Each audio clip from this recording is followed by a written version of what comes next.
Hi guys, last year I made a video discussing my brake bleeding routine for my trial rim brakes. However, I think that after 2.5 years of tinkering with my brakes, I have solved some additional issues that I was facing and now my brakes are better than ever before. So I think that it's time to create a new video to discuss about my updated bleeding routine.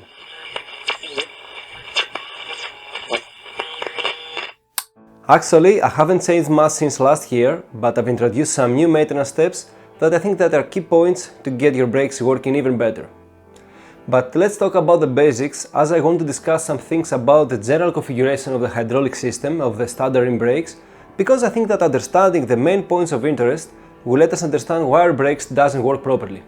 So the basic configuration is that we have the master cylinder that pushes the hydraulic fluid so as to move the pistons of the slave cylinders. That's straightforward and every rim brake system works similarly. Given that our hydraulic system is bled properly, everything should work perfectly, but sometimes it just doesn't.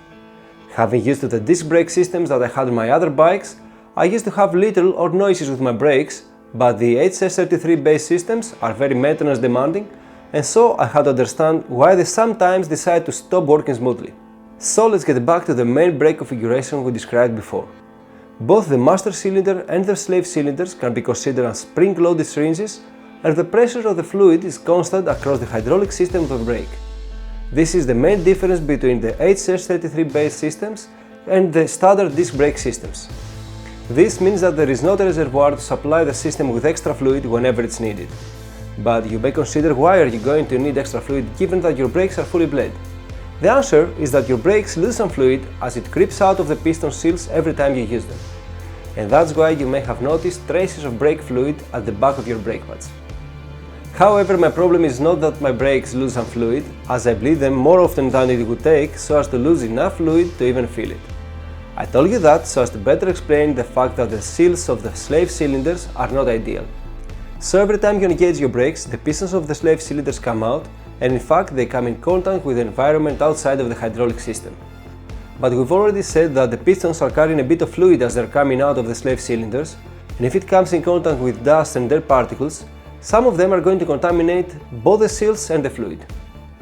This is the reason that your brake fluid may become a bit black after some training sessions, and I've noticed that the introduction of such dirt and dust particles into the fluid, along with the contamination of the seals, are the main reasons that your brakes may feel unresponsive and slow after a while. I've noticed that the more I ride on natural terrains, the sooner I have to do the process I'm about to share with you guys today. To begin with, it's always a good idea to remove at least all the parts that may get contaminated by the brake fluid, such as the wheels, the brake pads and your handlebars grips. If you use handlebars tape, you may consider removing your brake levers before messing around with brake fluid. Also, it's always a good idea to keep track of the brake pads position and orientation so as to avoid having to bed them in again after the brake maintenance process. To do that, I keep them on a clean piece of paper and I annotate their position and their orientation by drawing a top view of my bike as a guide to help me remember which one is which. Moreover, it's a good idea to keep them away from the area that you are going to work with the brake fluid. Having taken away the parts that can be contaminated, it's time to start cleaning the pistons of the slave cylinders. As I told you before, the pistons tend to get dirty by dust and dirt particles that sticks to them as they work, and these contaminants are also get introduced to the hydraulic system as the pistons retract. In order to clean the area around the pistons, I found out that the best solution is to use a light mineral oil based solution such as WD-40 and spray it on the pistons to wash away the bulk of the dust and dirt particles that have stuck on the area behind the brake pads. Also, it's a good idea to engage and disengage the pistons while spraying so as to aid a bit the cleaning of the outside faces of the pistons. Spraying like that, you'll notice that most of the dirt and dust that has been accumulated is washed away, but you can also use a soft brush or a cotton bud to make sure that everything is as clean as possible. You'll be surprised of the amount of dirt that is being accumulated behind your brake pads and the effect that it has on the performance of your brakes. Actually, this process that I've done up to now is something that I do quite often, especially after riding natural terrains, as keeping the area that the pistons work clean is crucial and directly affects the responsiveness of your brakes. But keep in mind that after cleaning the pistons with a light oil like WD-40, you have to relube the pistons with regular mineral oil, let it sit for a while to lubricate the seals from the outside, and then wipe off the excess oil. Having cleaned the outside of the slave cylinders, it's time to start the bleeding process, and to do that in a more efficient way, you have to keep in mind the main source of contamination, which is the slave cylinders. So picture that the closer you get to the slave cylinders, the dirtier your brake fluid will be. Thus, having this in mind, we are going to push fresh brake fluid from the lever to the slave cylinders until the fluid that comes out of the system is clean enough. But before I actually install the syringes to start the bleeding process, it's time to take my lever apart and do the one thing that dramatically improves the responsiveness of the brake lever. This is to replace the O-rings with brand new ones and apply a bit of Seals lube on them. This period I use SRAM butter to lube these O-rings, but I also have experimented with others. I don't have a definite answer on which one is better, but be sure that I'm going to let you know as soon as I have experimented with all the different seal grease variants that I can find. So I think you know what you can do if you want to get notified of my future videos. Anyways, up to now I've experimented with some seal greases, and I have also some other that I would like to experiment with, but for now SRAM butter works surprisingly well. Having replaced the O-rings and relubed the master cylinder's piston, it's time to install my syringes on the bleeding ports of the hydraulic system. Keep in mind that we are going to push clean oil from the master cylinder towards the slave cylinders so as to wash off the system from any dirt particles that are suspended to the oil. So the syringe that is to be installed on the master cylinder should be full of oil, and at the moment we do not need to have any oil to the other one. If you got any doubt that the darkness of the oil that is coming out is the result of microscopic particles, just take a look on this container that I used to store some used fluid many months ago, and as you can see, now all the dust particles have been sunk to the bottom of the container, and at the top we have clear blue Magura royal blood. But let's get back to the bleeding procedure. So you have filled the top syringe with oil and you push it towards the bottom of your system. I tend to keep an eye on the intake tube of the bottom syringe to check out the color of the incoming fluid. At that initial point, you want to safely dispose the first batch of the brake fluid that is usually the darkest one. Then it's time to repeat the process a bit differently. So you have to refill the upper syringe with more mineral oil and push some oil to fill almost half of the other syringe. Now that the oil is halfway cleaned, it's time to take advantage of it and use it to further clean the pistons from the inside. To do that, you have to somehow secure the upper syringe, for example by using a velcro strap, and then you have to repeatedly push the pistons using the lower syringe.